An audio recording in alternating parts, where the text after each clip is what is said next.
네, 이번 시간은 한번 침례교 기원에 대한 각 이론들에 대해서 한번 생각해보고 평가해보는 그런 시간을 갖도록 하겠습니다. 각 이론에 대한 평가를 한 이후에 그것으로부터 우리가 발견하는 침례교의 특징은 무엇일까 다시 한번 정리해 보도록 하겠습니다. 먼저 전승설입니다. 먼저 전승설을 이야기할 때는 전승설이 왜 등장했는가를 먼저 생각을 해봐야 됩니다. 왜 그러한 이론들이 등장했을까? 그 배경을 보자는 것인데요. 다른 교파에서는 종종 침례교인들에게 루터나 칼빈, 웨슬리 혹은 베드로도 되겠죠. 베드로처럼 역사적 기원을 마련한 뚜렷한 인물이 없다라는 그런 공격들, 그런 비방들을 해왔더랬습니다. 그러니까 심리적인 요소가 작동을 하는 거죠. 그런 공격을 받을 때 침례교는 어떻게 방어를 했겠습니까?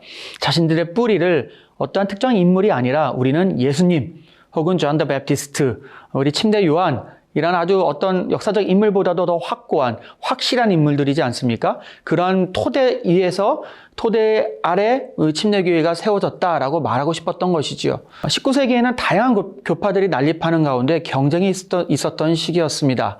그래서 침례교인들도 자신의 독특성을 이 전승설을 발전시킴에 따라서 독특성을 옹호하고 다른 교단들과의 경쟁 속에서 우리의 우월함을 주장하고 싶었던 그런 배경 속에서 이 전승설이 발전하게 되었다라고 보시면 되는 겁니다. 문제가 있습니다. 무슨 문제가 있을까요? 이 전승설은요, 역사적인 연구 토대에서 세워졌다기보다 어떤 대전제에 입각해서 그 이론이 세워졌다라는 게 가장 큰 문제입니다.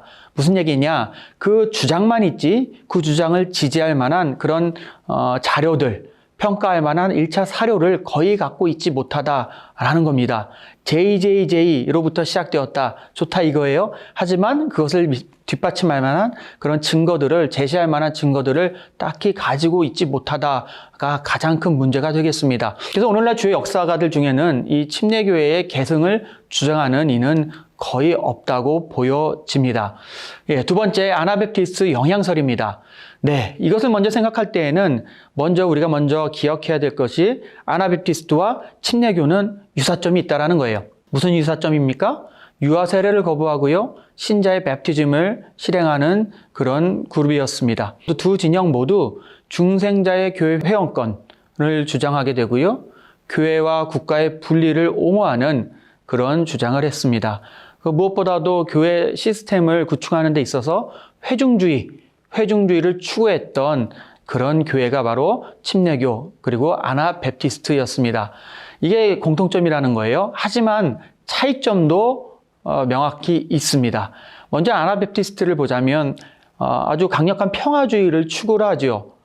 집총을 거부하죠. 무기를 사용하는 것을 거부하고 사형제도를 반대하는 등 아주 강력한 평화주의를 추구하는 경향이 있습니다. 또 한 가지 뭡니까? 세속정부에 참여하기를 거부해요. 공직에 취임한다라든지 선거, 투표, 세속법정에서 맹세하는 것 등등 그런 세속정부에 참여하기를 거부하는 역사를 그들은 가져왔었더랬습니다. 또 한 가지 행정장관이 교회 회원이 되거나 교회 회원이 그 행정직으로 가는 것들을 좀 허용치 않은 측면이 있었더라는 거죠. 침례교는 어땠을까요? 침례교는 생명을 소중히 여기지만 시민권과 자유를 수호하기 위해선 때로는 전쟁에 참여하기를 그들은 서슴지 않았다라는 거죠. 두 번째, 세속 정부에 참여하는 것도 마찬가지예요. 국가, 교회의 분리를 그들은 주장했지만 개인이 정부의 일에 참여하는 것을 그들은 거부하지 않았습니다. 또한 이것은 좀 미시적인 예가 될 테지만 침례교도들은 아나베프티스트의 일부가 채택한 예컨대 후터파나 모라비안 형제들이 되겠는데요. 재산 공유 공동체, 유무상통의 원리를 침례교 역사 가운데서는 공식적으로 채택한 바가 없더라라는 거죠. 그래서 아나베프티스트 영향설에 대한 평가를 해보자면 먼저 최초의 일반 침례교도들이 메노나이트와 접촉했다라는 것은 사실이 되겠습니다. 그러나 침례교 스스로가 자신들이 아나베프티스트다라는 정체성을 가지고 있지는 않았습니다. 양자 사이에는 뚜렷한 차이점도 존재했더라라는 거죠. 그러나 아나베프티스트들이 침례교 원리에 영향을 미쳤다라는 사실도 우리는 부인할 수 없습니다. 유사한 점이 많다라는 거예요. 다만 그 관계를 침례교 기원의 계승 문제, 침례교가 아나베프티스트와 유사한 측면이 있기 때문에 침례교회가 아나베프티스트로부터 시작되었다라고 말하는 그런 기원의 문제로 연결하는 것은 여전히 의문이 있는 부분입니다. 그래서 이 아나베프티스트 영향설은 강력하게 지지하는 자들도 있지만 많은 이들이 또한 이런 근거 때문에 직접적인 조상으로서 아나베프티스트를 인정치 않는 그런 학자들도 더러 있다라는 겁니다. 자, 마지막으로 영국 분리주의 후예설입니다. 영국 분리주의 후예설의 주요 주창자였던 윈드로 허드슨의 주장을 한번 소개해 드리고자 하는데요. 그가 왜 침례교가 영국 분리주의의 후예였는가에 대한 근거로 5가지를 제시합니다. 첫 번째, 앞서도 말씀드렸듯이 침례교도들은 자신이 아나베프티스트가 아니다라고 반복해서 주장했던 그런 전례가 있습니다.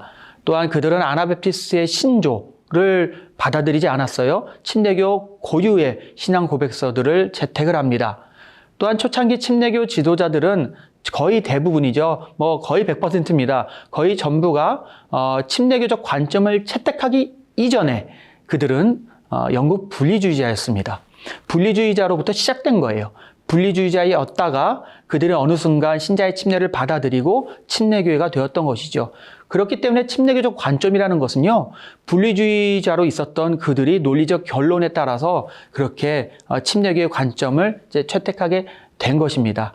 또 한 가지, 존 스마이스라는 인물이 있습니다. 그는 네덜란드에서 최초의 침례교를 세웠던 인물입니다. 근데 그는 최초의 침례교를 세우고 어땠습니까? 그는 메노나이트로 가기를 원해요. 결국은 그는 메노나이트로 가지는 못했지만 아나베프티스트의 한 분파였던 메노나이트의 교인이 되기를 희망합니다. 그럴 때 다시 네덜란드에서 영국으로 돌아와서 영국에 처음 일반 침례교회를 세웠던 교인들이 이 존 스마이스를 파문하는 일이 있게 되죠. 무슨 얘기입니까? 그들이 정말 침례교도들이 메노나이트 혹은 아나베프티스트의 후예였다면 스마이스의 그런 판단을 거부할 이유가 없었더라라는 겁니다. 자, 이렇게 우리는 침례교 기원에 대한 그런 다양한 논의들에 대한 생각들을 한번 나눠봤는데요. 한 가지 결론으로 도달할 수 있을 것 같습니다. 그것은 침례교회는 그 기원이 어디서부터인지 논의를 해야 할 만큼 명확하지 않은 교단이기도 합니다. 어디로부터 침례교가 시작되었는가에 대한 의견이 많다라는 거예요. 그랬는가 근거를 거슬러 올라가 보자면 침례교회는 신학적 바탕으로 세워진 교단이 아니라 성경적 가치에 입각한 교회를 세워보겠다라는 운동으로 세워진 교단이 바로 침례교이기 때문에 그렇습니다. 이 운동에는 다양한 사람들, 다양한 배경들, 다양한 신학을 가진 사람들이 모였다라는 겁니다. 해서 때론 잠시 있다가 떠나갔던 사람들도 있고요. 구도자의 길에서 침례교에 정착한 사람들 혹은 정착하지 못했던 사람들도 더러 있었더랬습니다. 하지만 결국에는 어떻습니까? 그러한 노력들이 모여서 침례교회라는 교회를 이뤄갔다라는 것이죠. 따라서 침례교회는 어떠한 1인의 신학과 사상에 의해 세워진 교단이 아니기 때문에 다양한 생각들이 공존하는 교회이기도 합니다. 아주 일련의 예를 들자면 17세기에 일반 침례교회도 있었지만 특수 침례교회도 등장을 합니다. 20세기로 넘어와서도 다양한 침례교도들이 있었습니다. 근본주의자, 미국에서 가장 큰 근본주의 교단을 만들어낸 것이 침례교 진영의 사람들이었습니다. 바이블 배프티스트 컨벤션, 그들이 미국에서 가장 큰 근본주의자 교단을 만들어냈죠. 월터 라우센부시라는 인물도 있습니다. 침례교도였지만 그는 사회복음이라는 아주 리버럴한 그런 신학을 추구했던 인물이었습니다. 마틴 루터킹 목사님도 교인이지 않습니까? 인권운동을 그렇게 추구했던 이런 인물도 있었고요. 빌리 그레이엄, 칼 헨리 같은 20세기 복음주의 운동의 대표적인 지도자들도 바로 침례 교인이었습니다. 이렇듯 침례교 안에는 다양한 진영의 신학과 다양한 그들의 신앙을 추구하는 자들이 모여서 침례교의 다양성을 이루어왔다라고 말할 수 있을 것 같습니다.